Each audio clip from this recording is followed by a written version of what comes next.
I'm not too proud to admit that I've had a rough couple of weeks. Had a lot going on, been a little stressed out, you know what I mean. And when I'm looking for some comfort gaming, I usually turn to something that doesn't require much brain power. Not games that are shallow, mind you, just the type that play a bit more on the surface level as opposed to anything that requires a significant investment on my part. I understand that nowadays there's an entire genre of games centered around being comforting, usually taking the form of simulation games, and I've certainly got nothing against them. Games like Stardew Valley are popular for a reason, folks, but they've never been what I gravitate towards. No, Lords of Exile, a Metroidvania stylized in modern retro digs, is far more my speed when I'm looking to forget about the world for a bit. Developed by Squidbit Works, a small indie company, and published by both PID Games and Pixel Heart, Lords of Exile hit the market earlier this year in February for both PC and consoles. I'll be honest, I picked this game up on a whim as I was perusing the digital marketplace and was pretty summarily lured in after taking the time to check out its demo. Not to mention, I've always wanted to spend a bit more time with Metroidvanias than I have.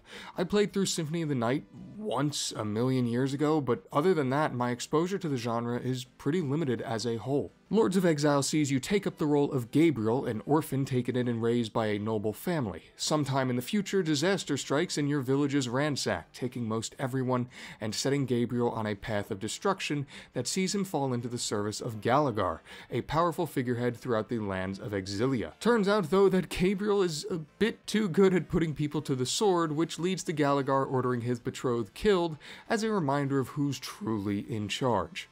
Unsurprisingly, with a new reason for vengeance, Gabriel turns his blade on his former employer and sets out to see things through. What I'm sure stands out most immediately about this game is its presentation. Unabashedly influenced by 8-bit classics like the collection of NES Castlevania titles, Lords of Exile is, and I'm not trying to be hyperbolic here, pretty much pixel art mastery, which longtime viewers will no doubt be aware that I'm a complete sucker for. Thematically Eastern-inspired both in location and character design, the game uses the art style in order to deliver the downtrodden and taboo themes of witchcraft and heresy that have pretty much become synonymous with the genre at this point. I mean, the level of detail on display basically anywhere you look in this game is astonishing. Whether it's in the gloomy, rain-drenched forest or the seemingly unending labyrinths, each area is dripping with its own personality. The character sprites, a resounding assortment of the expected rats, demons, ninjas, and everything in between, are both expressive and identifiable. You can see the craftsmanship in some of the boss enemies in particular. Look at this giant boar thing. Peppa Pig's got more detail in its fur than most of my assignments in college did, for heaven's sake. The cutscenes presented in a sort of slideshow format certainly don't disappoint either.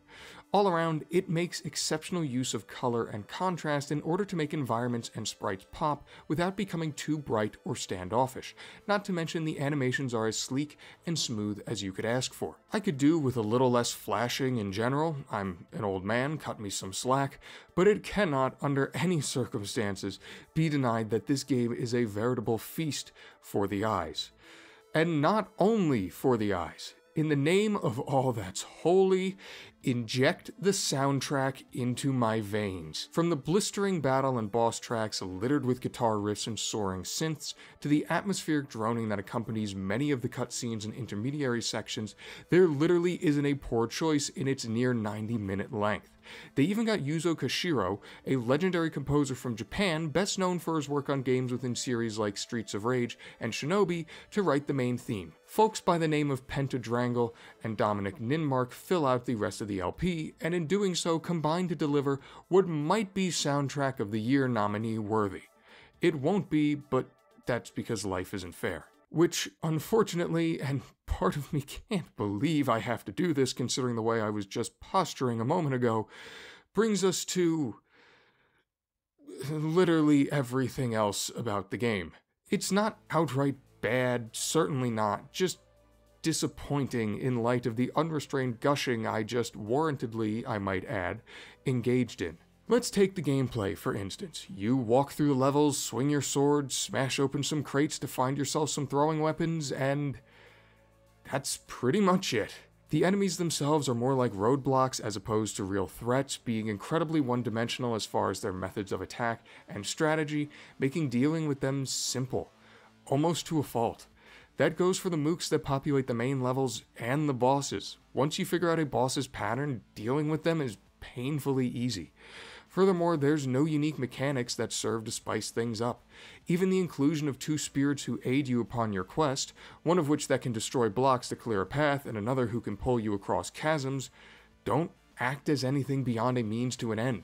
Their implementation is binary and honestly, kinda pointless. The levels could have as easily been made without them for no real loss. These realities persist throughout the entire game, which as a whole seriously struggles with a lack of progression from top to bottom. Even as defeating bosses grants you upgrades such as the ability to double jump or hold more thrown weapons, the gameplay never changes or develops in any meaningful way. The same could be said about the story, for that matter. Everything I laid out earlier is basically all you get. It never even really builds towards anything, though it still manages to squeeze in its obligatory Castlevania reference. The points you earn at the end of levels don't matter for anything beyond personal vanity, and the stakes, quite possibly, couldn't be any lower. You can die with impunity at no penalty, starting back at whatever pretty frequent checkpoint you hit last. If anything, sometimes dying actually makes sense, as it allows you to reset your thrown weapons and certain boons, which almost completely invalidates the presence of shops which let you buy health potions and items from. As far as I can tell, these options only make sense if you're actively trying for some sort of no-death or perfect run, of which you're provided no real incentive for. Again, these aspects aren't necessarily bad. One could easily regard the lack of death penalty as a great way to prevent the game from becoming too punishing, or the gameplay as rightfully focusing on what made the titles it was inspired by classics to begin with. But it must be said that they combine to leave the actual gameplay itself to feel exceptionally basic, even to someone like myself who is an effective novice to the genre. And when the meat and potatoes of the gameplay is so rudimentary, it makes the game's one true issue stick out that much worse: the movement and the platforming. See, Gabriel himself is slow, and a fair bit slower than most everything else in the game. He walks like a statue given life, and controls like it too. Guy is stiffer than my back after I've had one too many waters on the rocks. It isn't a big deal in relation to the enemies, but it is a huge problem when it comes to the platforming. Jumping on and off moving platforms feels like getting sucked into a gravitational vortex, to the point that I'm not even sure it really comes across in the video, but trust me, it is jarring, and navigating the climbing sections is cumbersome, to say the least. Throw in the occasional need to make pinpoint jumps and a bunch of instant death traps and pits around these sections. Oftentimes, if you so much as tickle a set of spikes, you die, and you'll soon be beset with the realization that the overwhelming majority of your deaths are going to be due to something movement-related in a way that feels real cheap and gets old real fast. And it gets old despite the fact the entire game is barely 2 hours long. There's only 8 levels to run through, and you don't get much of anything by way of replayability, save for boss rush and speedrun modes, the former of which is self-explanatory, and the latter simply puts a clock in the corner. Even the unlocking of a new character by the name of Lyria, who actually plays a fair bit differently, being much faster, and with her main weapon being a projectile, isn't enough incentive to make you want to play through it again. It wasn't for me, at least.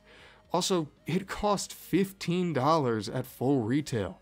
I got it on sale for $10, and that still feels like about as little bang for your buck as you can get out of a game. I mean, I'm sorry, but this is not a title worth $15, and I consider myself pretty understanding of the current asking rates of games.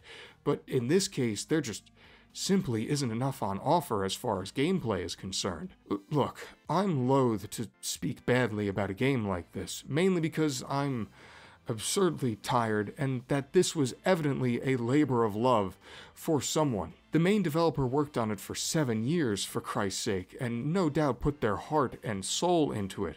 But the disconnect between what you get in terms of presentation and tangible gameplay is staggering. You've got the pinnacle of aesthetics with the stock image equivalent of mechanics and systems. Part of me earnestly wonders if the original scope of the game was grander.